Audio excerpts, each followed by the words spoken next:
Oiê! O meu nome é Maria Fernanda, mas você pode me chamar de Mafê. E hoje eu vou contar para vocês sobre algumas das ferramentas da mandala lunar e como eu as utilizo depois de muito uso e aprimoramentos feitos desde que eu comecei a usá-la em sua primeira versão impressa lá em 2017. Então, simbora! A mandala lunar é um livro, agenda diário elaborada para te ajudar em sua organização pessoal a partir da conexão consigo mesma e com a natureza corpo afora. Através de registros e percepção dos ciclos, ela nos recorda e ensina que, da mesma forma que existem as estações do ano e as fases da lua, dentro do nosso corpo isso também acontece.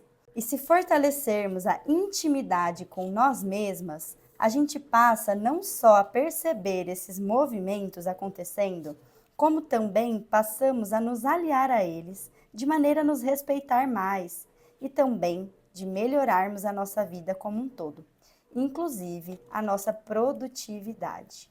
E qual é o melhor horário para escrever? Bom, eu particularmente sou a favor da escrita orgânica e fluida nos momentos em que o coração pede.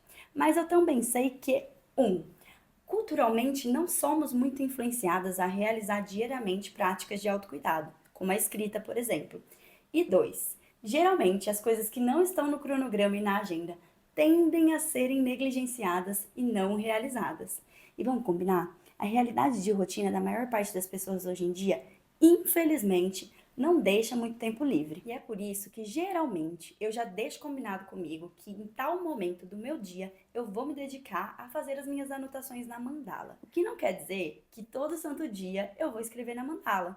Às vezes não rola, às vezes eu não tô afim, às vezes não dá tempo, às vezes eu esqueço e tá tudo bem também. Eu costumo dizer que o não dito também comunica muita coisa.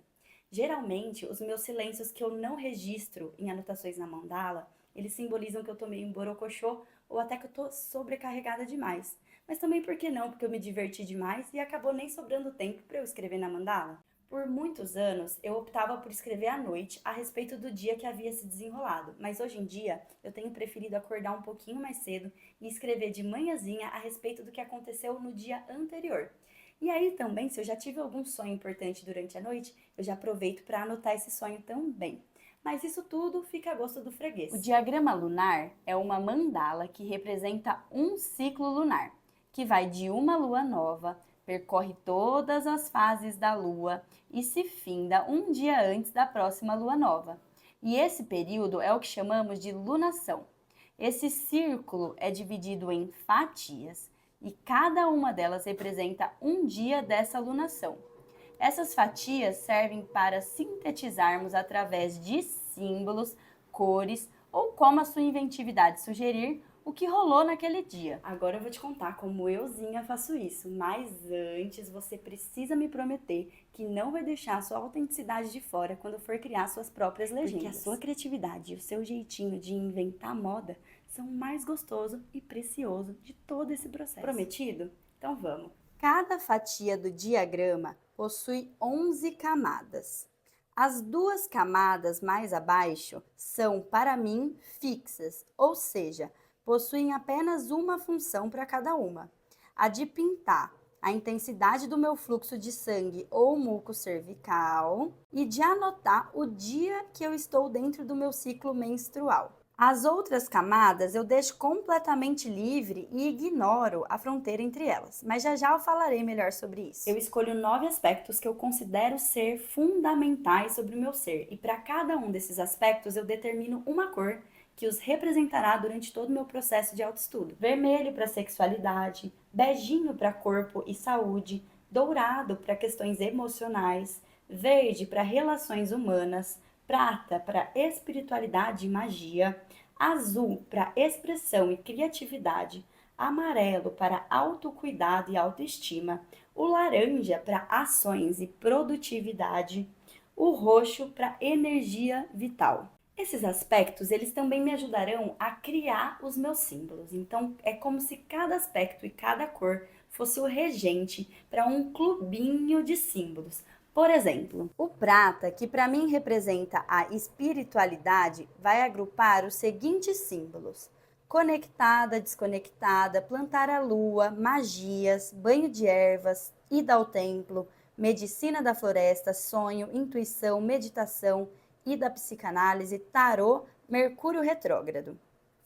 Já o dourado, que para mim representa as minhas emoções, vai agrupar os seguintes símbolos: alegre, tristonha, introspectiva, expansiva, rígida, sensível, confusa, medrosa, concentrada, avoada, raivosa, ansiosa, impaciente, corajosa, surtei ou compulsiva. E o mesmo acontece para cada uma das minhas 9 cores. Para criar as minhas legendas, eu primeiro elejo os meus aspectos fundamentais e para eles eu vou determinar as cores. Depois eu mergulho em cada uma delas e vejo quais símbolos eu encontro por lá, de acordo com a minha realidade e necessidade, é claro.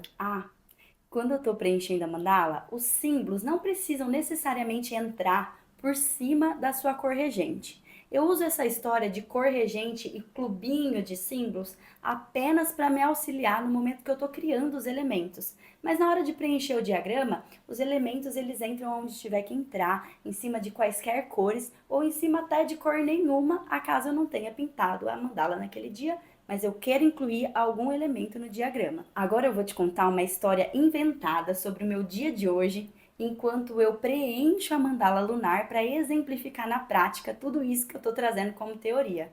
Bora! Ontem, as minhas emoções protagonizaram o dia. Ansiedade a mil, mesmo meditando de manhãzinha. Autoestima não estava legal não. Comi muito mal, várias porcariadas. Acabei transbordando em criações. Me expressei muito através da escrita. Ela sempre me ajuda. Tô com várias espinhas nas costas. Acabei de menstruar. E ultimamente nesse período, eu tenho estado até mais fogueteirinha do que durante a ovulação.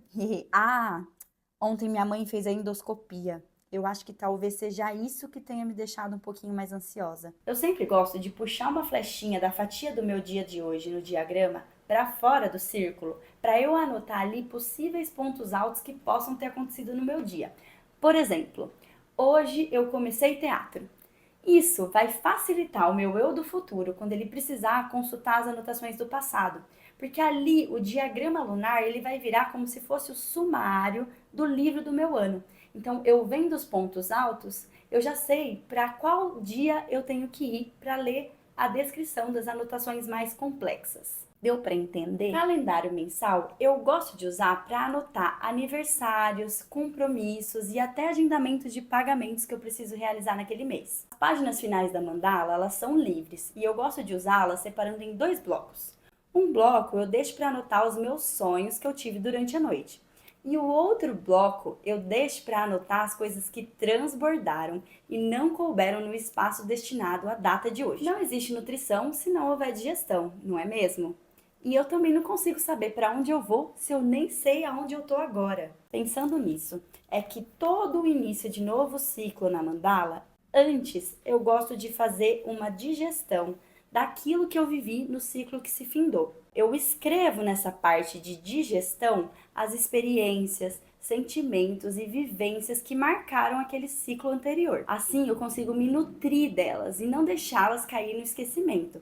E também me sinto mais preparada para saber para onde eu vou e traçar os meus caminhos. Eu acredito que a sabedoria de abertura de novos ciclos tem a ver muito com a sabedoria de saber fechar ciclos. Depois de feito uma boa digestão, eu me encaminho para essa parte inferior, que é onde eu vou plantar as minhas intenções. Como assim? Eu olho para esse espaço simbolicamente como se ele fosse uma terra fértil. E também é como se as minhas intenções fossem sementinhas que eu vou jogar, porque nessa terra, como ela é fértil e é bem adubada, elas têm mais chance de vigorar. Que sementes poderiam ser essas? Bom, poderiam ser sementes daquilo que eu gostaria de ver crescer, hábitos, comportamentos, relações, sonhos, mas também pode ser sementinhas daquilo que eu quero ter força para findar, para expurgar no decorrer desse meu ciclo que eu tô prestes a iniciar. A escrita ajuda a gente a se posicionar. É como se a gente comunicasse não só a folha do papel, mas cada celulinha do nosso corpo, cada parte do nosso espírito. E aí a gente fica muito bem munida e armada para abrir esses caminhos. Tem uma frase que eu gosto muito dela que diz: definir é matar, sugerir é criar. E é com ela que eu vou finalizar esse vídeo, porque eu desejo profundamente que vocês utilizem tudo que eu disse aqui apenas como inspiração para vocês mesmas criarem e recriarem as suas formas autênticas de utilizar essa ferramenta maravilhosa que é a mandala lunar. E toda vez que você abri-la, não esquece de convidar a tua criança para vir brincar com você. Lembrando também que dúvidas, trocas e sugestões são muito bem-vindas aqui nos comentários. E não esquece de mandar esse vídeo para a tua rede de mandaleiras amigas, porque euzinha sei que esse vídeo pode ajudar muitas delas. E eu espero que eu tenha ajudado você também. Beijinhos e até!